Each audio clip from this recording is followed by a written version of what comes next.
Chapter 23. What had happened? Slappy jumped off the chair. He had to see. When he left the kid, Robbie was sleeping peacefully. He took a few steps toward the hall. He could hear Mr. and Mrs. Warren screaming furiously at Georgia. "You hung him in the drapes?" Mrs. Warren shrieked. "Are you crazy? Are you crazy?" I I didn't, Georgia protested weakly. "Then how did Robbie get up there?" Mr. Warren demanded. "Someone tied him to the drapes. He didn't climb up there by himself." "Are you crazy?" Mrs. Warren repeated. "Tie a baby to the drapes. Are you insane?" "No, listen to me." George's voice broke. "I don't understand it. I put him to bed. Call her mother," Mrs. Warren shrieked to her husband. "No, call the police. This girl has to be locked up." Slappy stood in the middle of the living room, listening, thinking hard. Georgia didn't tie Robbie to the drapes. That's ridiculous, he knew. And I didn't tie the little creep either. So, it had to be someone else.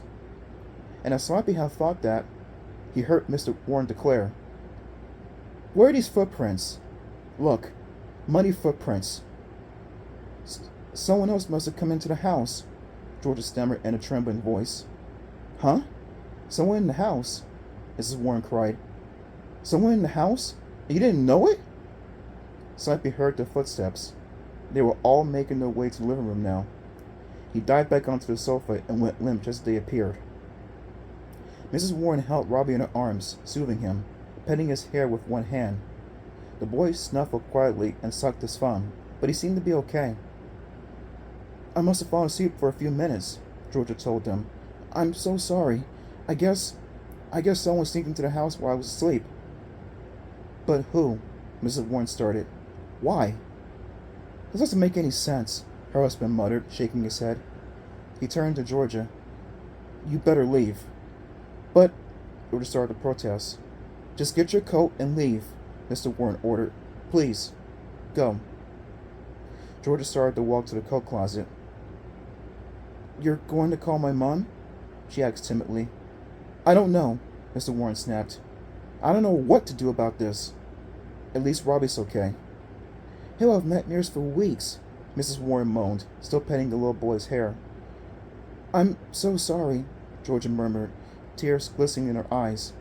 "I don't know what else to say. I'm just so sorry." She pulled on her rain poncho, grabbed Slappy off the sofa, and ran out of the house. The rain had slowed to a drizzle. A cold breeze shook the trees. "Who did it?" Georgia cried, tears running down her face as she made her way down the Warren's front path.